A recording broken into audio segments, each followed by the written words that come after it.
السلام علیکم لسنرز، شروع کرتے ہیں آج کی سٹوریز اللہ کا بابرکت نام لے کر جو انتہائی عالی رتبہ اور بہت جلیل القدر ہے۔ آئی ہوپ آپ سب لوگ بالکل ٹھیک ہوں گے، اور آج کی سٹوریز شروع کرنے سے پہلے میرا نیو ہارر چینل جو کہ ہارر ناول آفیشیل کے نیم سے ہے، اس کا لنک آپ کو ڈسکرپشن باکس میں مینشن ہوگا، اور آپ سب نے اس کو چینل کو سبسکرائب کرنا ہے اور لائک کرنا ہے۔ شروع کرتے ہیں آج کی خوفناک کہانی ہے۔ یہ کہانی ظفر نے شیئر کی ہے۔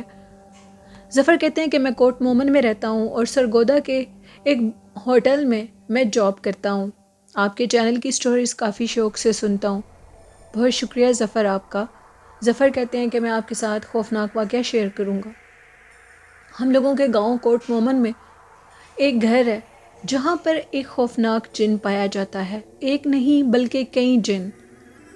وہاں کے مکین جو کہ اس گھر کے مکین ہیں وہ یہ کہتے ہیں کہ ہم یہ گھر چھوڑنے پر مجبور ہو گئے ہیں۔ شروع میں ان کے ساتھ کچھ عجیب واقعات ہوئے۔ ان کا سارا گھر مٹی کا بنا ہوا تھا۔ اس گھر کا ایک شخص جو کہ ان کا واحد کفیل تھا، وہ مٹی کے کھلونے بناتا تھا اور گاؤں کے بچوں میں تقسیم کرتا تھا۔ یہ کہانی آج سے 10 سال پرانی ہے۔ انہوں نے بتایا کہ ان کا وہ جو گھر تھا وہاں پر ان کو ایک شخص نظر آتا تھا جس کی آنکھیں انتہائی لال اور خوفناک ہوتی تھیں، اور اس کا چہرہ بہت وحشتناک تھا۔ اس کی بڑی بڑی سفید رنگ کی مونچھیں ہوتی تھیں، اور اس کے جو آئی برو تھے وہ بہت زیادہ بڑے تھے، یعنی اس کے منہ تک آ رہے ہوتے تھے۔ انتہائی خوفناک منظر دیکھ کر وہ شخص ایک دن بہت گھبرا گیا۔ ہوا کچھ اس طرح کہ رات کے ٹائم وہ سردیوں میں کھلونے بنا رہا تھا، مٹی کے کھلونے بیچنے کے لیے۔ وہ جب رات کے ٹائم محنت مزدوری اپنے گھر میں ہی بیٹھ کر کرتا تھا تو اس کو اچانک سے یہ چیز نمودار ہوئی جو کہ اس کے پاس اس کمرے میں آ کر کھڑی ہو جاتی تھی اور یہ کہتی تھی کہ جلدی سے اس گھر کو خالی کر دو ورنہ اپنی زندگی سے ہاتھ دھو بیٹھو گے۔ وہ ڈرتا ہمتا کامتا اس کمرے سے اٹھا اور اپنے بیوی بچوں کے پاس جا کر لیٹ گیا۔ جب اس کے بیوی بچوں نے اس سے پوچھا کہ آخر تمہیں کیا ہوا ہے تو اس نے بتایا کہ میرے ساتھ یہ خوفناک واقعہ پیش آیا ہے۔ اس دن کے بعد واقعات کا تسلسل شروع ہو گیا۔ اس گھر میں ایک نہیں، اس شکل کے کئی لوگ نظر آنے لگے، یعنی وہ انتہائی وحشتناک ہوتے تھے۔ ان کا سب سے بڑی نشانی یہ تھی کہ وہ اس مٹی کے گھر کے نیچے زمین میں رہتے تھے۔ اچانک سے جب وہ اس گھر میں بیٹھے ہوتے تھے تو مٹی کے نیچے سے آواز آنے لگ جاتی تھی، مٹی کے اس گھر کے نیچے سے زمین میں، تو وہ ایک دم وہ خوفناک مخلوق سامنے نمودار ہو جاتی تھی۔ وہ بندہ بتاتا تھا کہ میں جب رات کو سویا ہوا ہوتا تھا تو اچانک سے کوئی مخلوق آتی تھی اور ہمیں ہماری چارپائیوں سے نیچے گرا دیتی تھی۔ جب ہم دیکھتے تھے تو 3 سے 4 بڑی بڑی مونچھوں والے اور بڑے بڑے آئی برو والے شخص جن کی آنکھوں سے انگارے نکل رہے ہوتے تھے اور منہ سے آگ نکل رہی ہوتی تھی، ہمیں یہ کہتے تھے کہ جلدی سے اس گھر کو چھوڑ دو۔ وہ منظر اتنا وحشتناک تھا کہ میں نے اپنے اس گھر کو چھوڑ دیا۔ وہ ایک غریب شخص تھا اور محنت مزدوری کے لیے اس گھر میں رہتا تھا، مٹی کے برتن بناتا تھا۔ سب سے بڑی یہ بات تھی کہ جو مٹی کے کھلونے وہ بناتا تھا وہ مٹی کے کھلونے بھی غائب ہو جاتے تھے۔ کچھ لوگوں نے کہا کہ شاید وہ جن جو کہ اس گھر میں رہتا ہے وہ تمہارے مٹی کے کھلونے چوری کر کے لے جاتا ہے۔ کچھ عرصے کے بعد جب وہ کھلونے بنا کر رکھتا تھا تو صبح اٹھ کر دیکھتا تھا تو جو کھلونے ہوتے تھے وہ ٹوٹے ہوئے ہوتے تھے۔ اس کے بعد یہ تسلسل شروع ہوا کہ وہ خوفناک آنکھوں والا شخص اچانک سے نمودار ہو جاتا تھا۔ اس کو دیکھ کر وہ شخص یہ کہتا ہے کہ صرف ایک جان نہیں نکلتی تھی، انسان بے ہوش ہو جاتا تھا۔ وہ اتنا وحشتناک تھا۔ ساری رات وہ کچن کے برتنوں کو اٹھا اٹھا کر زمین پر پھینکتا تھا۔ اس کی وجہ صرف یہ تھی کہ وہ ہمیں اس گھر سے نکالنا چاہتا تھا۔ جس بھی عامل کو لے کر آتے تھے وہ یہ کہتا تھا کہ آپ کے گھر میں جنات کا بسیرا ہے، یعنی جنوں کا بسیرا ہے، اور جن جس چیز پر اٹک جائیں وہاں پر کسی کو رہنے نہیں دیتے۔ میں نے کافی عامل سے یہ پوچھا کہ تم اس گھر میں کسی قسم کے کیل گاڑ دو کہ وہ جن ہماری جان چھوڑ دے۔ اس عامل نے یہ کہا کہ یہ بہت ظالم قسم کا جن ہے اور یہ تمہاری جان ایسے نہیں چھوڑے گا، تمہیں اس سے اسی طرح بچنا ہوگا کہ تم اس گھر کو خالی کر دو۔ اس گھر کو خالی کر دیا گیا۔ اس گھر کے آگے سے جو بھی گزرتا تھا اس کے اوپر پتھراؤ ہوتا تھا۔ باقاعدہ طور پر وہ مخلوق پتھر باہر کی طرف پھینکتی تھی، وہ اتنی سخت قسم کی مخلوق تھی۔ اور ظفر کہتے ہیں کہ آج بھی گاؤں کا وہ گھر خالی ہے اور اب تو وہ ایک کوڑے کرکٹ کا ڈھیر بن چکا ہے۔ وہاں پر دیواریں ٹوٹ چکی ہیں، لوگ وہاں پر کوڑا پھینک جاتے ہیں۔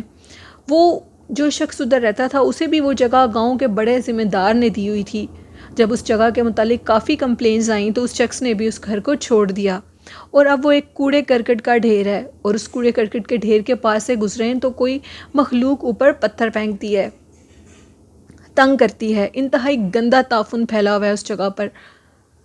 اور وہ جو مخلوق جو کہ اس شخص نے جس کے وہاں ہونے کا دعویٰ کیا، اس کے علاوہ ہم نے تو کبھی نہیں دیکھا اس کو، لیکن جو پتھراؤ ہوتے ہیں وہ ایک حقیقت ہے۔ ظفر کہتے ہیں ایک اور واقعہ یہ ہے کہ ہمارے کوٹ مومن کے اسی محلے کے اندر ایک دفعہ آج سے کئی سال پہلے مشہور ہو چکا تھا، جب ہم لوگ بالکل چھوٹے تھے، کہ یہاں پر سر کٹی مخلوق کو دیکھا جاتا ہے جو کہ سردیوں کی راتوں میں باہر گھومتی ہے۔ یہ بات سن کر ہم سب لوگ بہت زیادہ ڈر جاتے تھے اور یہ سمجھتے تھے کہ شاید ہمارے بڑے ہمیں ڈرا رہے ہوں کہ ہم سردیوں کی ان راتوں میں باہر مت نکلیں اور باہر جیسے بچے کھیلنے لگ جاتے ہیں یہ کام نہ کریں، لیکن یہ بالکل حقیقت تھا۔ وہاں پر وہ مخلوق پائی جاتی تھی، وہ جنات کی سب سے ظالم قسم کی مخلوق ہے جو کہ سر کٹی ہوتی ہے۔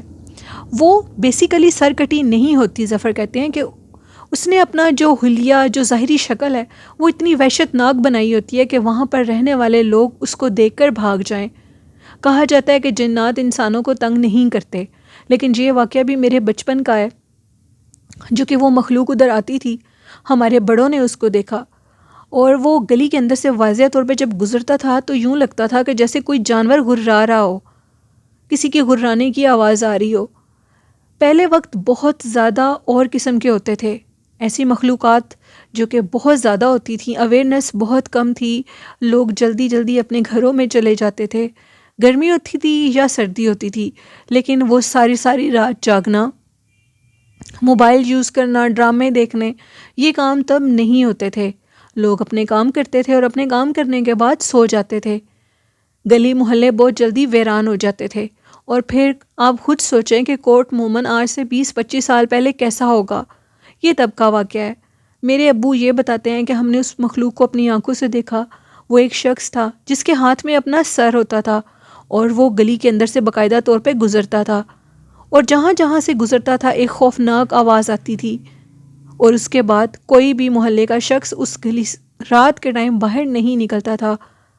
یہ کچھ واقعات تھے ظفر کے جو وہ کہتے ہیں کہ میرے اپنے تجربے اور اپنی آنکھوں سے دیکھے، اپنے گھر کے لوگوں کی آنکھوں کے دیکھے واقعات ہیں، میں آپ کے ساتھ شیئر کر رہا ہوں۔ ایک اور بات ظفر نے بتائی جو کہ میں آپ کو بتانا بھول گئی، وہ یہ کہ ظفر کہتے ہیں کہ ہمارے ہاں ادھر ایک بہت بڑا برگد کا پیڑ ہے، اور اس پیڑ کے نیچے بہت بزرگ لوگ آ کر بیٹھتے ہیں جن کے ارد گرد بچے آ کر کھیلنے لگ جاتے ہیں۔ کہا جاتا ہے کہ اس برگد کے پیڑ کے پاس جب رات کے ٹائم کوئی نہیں ہوتا تو جنات آ کر بیٹھ جاتے ہیں اور راہ بھٹکے ہوئے لوگوں کو راستہ بتاتے ہیں۔ یہ بات ظفر کہتے ہیں کہ اس کے بھی گواہ ہمارے اپنے خاندان کے بزرگ ہیں۔ وہ یہ کہتے ہیں کہ ایک دفعہ 2 شخص تھے جو کہ اس شہر کے قریب سے گزر رہے تھے، یعنی کوٹ مومن کے پاس سے۔ انہوں نے جس گھر میں جانا تھا وہ شاید ان کا پتہ بھول چکے تھے۔ اچانک سے وہ کیا دیکھتے ہیں کہ رات کا آدھا پہر ہے اور ایک شخص جو کہ برگد کے پیڑ کے نیچے بیٹھا ہوا ہے۔ مسافروں نے اس سے پوچھا کہ تم کون ہو اور ہمیں کیا اس کے متعلق بتا سکتے ہو جہاں ہم جانا چاہتے ہیں؟ تو اس شخص نے ان مسافروں کو صحیح پتہ بتایا، اور وہ لوگ اپنے منزل مقصود تک پہنچ گئے۔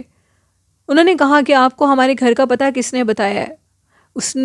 جن کے ساتھ یہ واقعہ پیش آیا انہوں نے اس شخص کا حلیہ بتایا اور وہ جگہ بتائی، تو انہوں نے کہا کہ وہ جنات ہیں جو کہ مسافروں کی مدد کرتے ہیں۔ لیکن اب یہ واقعات بہت کم ہو چکے ہیں۔ ظفر نے بتایا کہ اب برگد کے پیڑ کے نیچے کوئی بھی ایسا جن نظر نہیں آتا جو کہ لوگوں کی ہیلپ کرے یا ان کو کوئی راستہ دکھا سکے۔ وقت کے ساتھ ساتھ سب کچھ بدل جاتا ہے۔ تو یہ ظفر کی کہانیاں تھیں جو انہوں نے کوٹ مومن سے شیئر کی۔ بہت شکریہ ظفر۔ اور ظفر کا کہنا ہے کہ کل آپ کے ساتھ اپنے علاقے کی بنائی ہوئی ایک مسجد کا واقعہ شیئر کروں گا آپ کے ساتھ۔ بہت شکریہ ظفر۔ اور بڑھتے ہیں دوسری سٹوری کی طرف۔ یہ سٹوری میرے ساتھ امرین نے شیئر کی ہے۔ امرین کہتی ہیں کہ میں سرگودا میں رہتی ہوں اور ایک خوفناک دلچسپ واقعہ شیئر کروں گی آپ کے ساتھ۔